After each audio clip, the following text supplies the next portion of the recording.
नमस्कार, मेरा नाम ज्ञानेश्वर है और आप देख रहे हैं लाइव सिटीज। आपको हम कहानी सुना रहे हैं छोटा राजन की। छोटा राजन कैसे इतना बड़ा डॉन बना।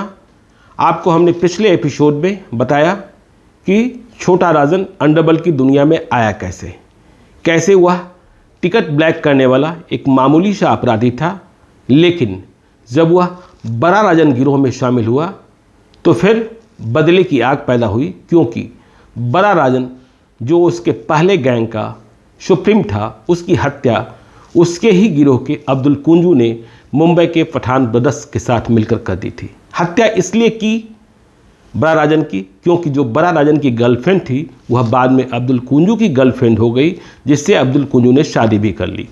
तो अब्दुल कुंजू को मारने के लिए छोटा राजन ने पहले 2 दफ़े कोशिश करी, दोनों प्रयास फेल हुए। इसके बाद दाऊद इब्राहिम ने बुलाया और दाऊद इब्राहिम ने छोटा राजन की मदद करी। इस मदद के बूते छोटा राजन ने क्रिकेट के ग्राउंड पर अब्दुल कुंजू की हत्या कर दी। तो अब छोटा राजन दाऊद इब्राहिम गैंग का की मेंबर हो गया था। जो दाऊद इब्राहिम कहता वह छोटा राजन करने लगा। छोटा राजन का नाम गूंजने लगा, छोटा राजन का आतंक बढ़ने लगा, छोटा राजन की अहमियत दाऊद गैंग में बहुत अधिक हो गई। आपको पता है कि सबसे पहले दाऊद इब्राहिम भारत छोड़कर दुबई गया। जब वो दुबई चला गया दाऊद इब्राहिम और सेटल हो गया दुबई में, तो उसने दुबई सबसे पहले छोटा राजन को ही बुलाया। साल था 1987। 1987 में छोटा राजन दुबई चला गया, वहाँ दाऊद इब्राहिम के साथ ही रहने लगा। अब इसे दाऊद इब्राहिम का भाई भी कहा जाने लगा, दूसरे लोग नाना भी कहने लगे। और छोटा राजन के पास यह भूमिका रही, यह कमान रही कि मुंबई से वसूली करो। मुंबई में किससे वसूली करो? फिल्म प्रोड्यूसर से, बॉलीवुड एक्टर से, बॉलीवुड एक्ट्रेस से, और जो बिल्डर थे या फिर जो दूसरे रईस थे उनसे वसूली करो। और इस वसूली का हिसाब भी वह ठीक से रखता। पुलिस के आंकड़े कहते हैं, मुंबई के अंडरवर्ल्ड का इतिहास जिन लोगों को पता है, या फिर एक बड़ी किताब है Dongri to Dubai, S Hussain Zaidi ने लिखी है, कि उस ज़माने में छोटा राजन की जो कमाई है 80 लाख रुपए महीने के आसपास थी। और छोटा राजन के नाम 122 बेनामी होटल और पब सिर्फ मुंबई में थे। तो खैर, छोटा राजन बड़ा होता जा रहा था, दाऊद इब्राहिम तो सुप्रीम था ही था। छोटा राजन 1987 में दुबई गया। 1 साल के बाद दाऊद ने अपने छोटे भाई छोटा शकील को भी दुबई बुला लिया। जब छोटा शकील दुबई पहुंचा तो उसने देखा कि बड़े भाई के दरबार में मेरी तो अहमियत है ही नहीं, जो भी हैसियत है वह छोटा राजन की ही है। लोग या तो दाऊद भाई की बात सुनते हैं या फिर छोटा राजन की। मैं तो न 3 में हूँ न 13 में हूँ। अब यह बात छोटा शकील को चुभने लगी और उसे लगा कि जब सब काम ये छोटा राजन ही करेगा तो हमारी क्या अहमियत। मुंबई में किसी कॉन्ट्रैक्टर को ठेका लेना हो, वसूली करना हो, कुछ भी हो, तो इसकी कीमत छोटा राजन तय करता, उगाता, और जो उगाता उसमें 3 से 4% उसका हो जाता। इसलिए वो 80 लाख का हिसाब आया था माहवारी का। तो छोटा शकील के मन में यह बात बैठ गई कि किसी भी तरीके से छोटा राजन का जो ये रुतबा है वो ख़त्म करना होगा।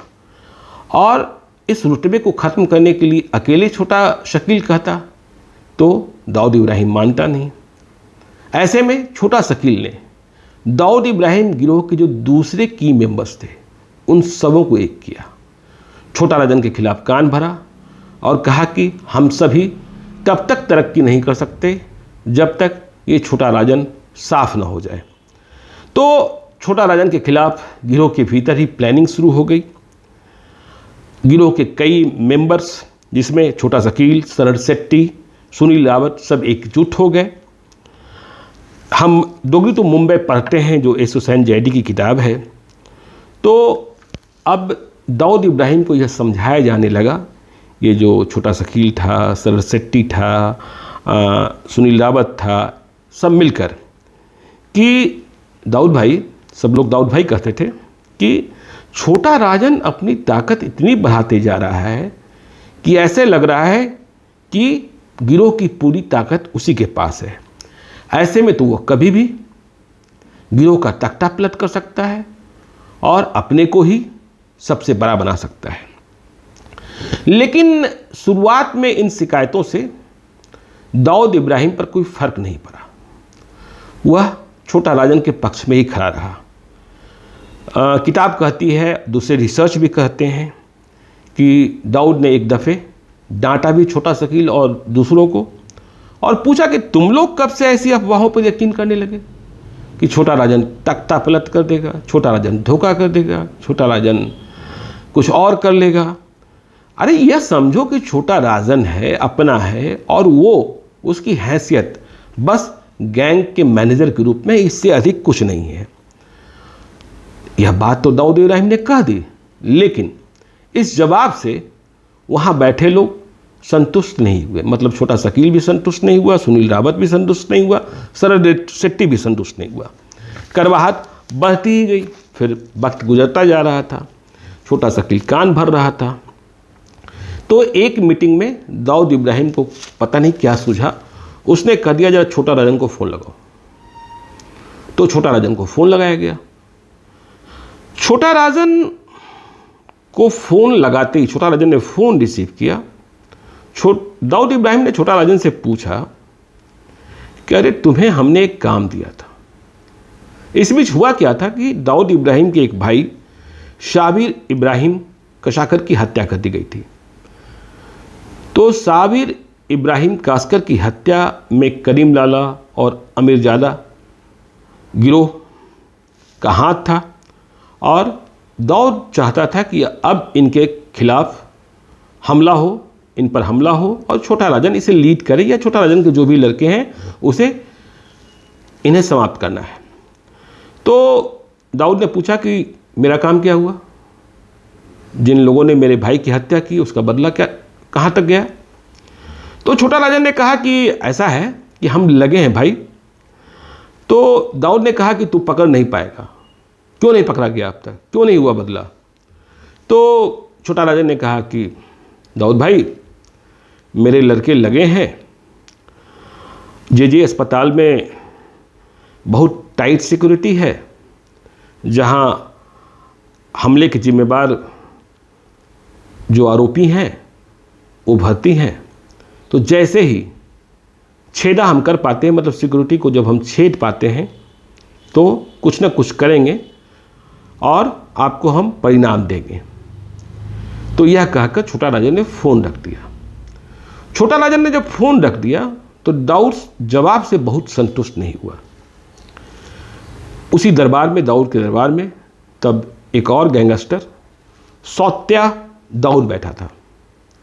सौत्या दाऊद ने दाऊद इब्राहिम को कहा कि आप कहाँ छोटा राजन के फेर में फंसे हैं, आप मुझे एक और मौका दीजिए ना, और आप देखेंगे कि मैं जे हॉस्पिटल की सिक्योरिटी तोड़कर बदला कैसे लेता हूँ। इसके बाद सौत्या ने दाऊद इब्राहिम का पैर छुआ और वहाँ से निकल गया। निकलने के बाद उसने प्लान किया। फिर आपको याद है कि मुंबई में जे हॉस्पिटल कांड हुआ 12 सितंबर 1992 को। इस कांड में AK-47 का इस्तेमाल किया गया, 500 गोलियां चली।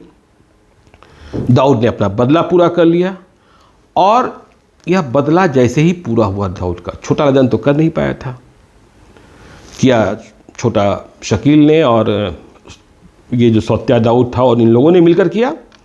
तो यहाँ से छोटा राजन की जो हनक थी दाऊद गैंग में वह कम होने लगी, और दाऊद ने अपनी बैठकों में छोटा राजन को शामिल करना कम कर दिया। मतलब खटास पैदा हो गई, छोटा राजन की ताकत कम हुई, छोटा शकील आगे बढ़ने लगा। आगे क्या हुआ यह बताएंगे आपको अगले एपिसोड में, क्योंकि तब तक मुंबई बॉम्ब ब्लास्ट भी हो गया था 1993 में। इसके बाद संबंध दाऊद इब्राहिम और छोटा राजन के कहाँ रहे यह जानना जरूरी है। तो आप बने रहिए लाइव सिटी के साथ। यदि अब तक आपने हमारे यूट्यूब चैनल को सब्सक्राइब नहीं किया है तो जरूर कर लीजिएगा, और यदि इस वीडियो को फेसबुक के माध्यम से देख रहे हैं तो पेज को लाइक कीजिएगा, ट्विटर पर भी हमें फॉलो कीजिए। धन्यवाद।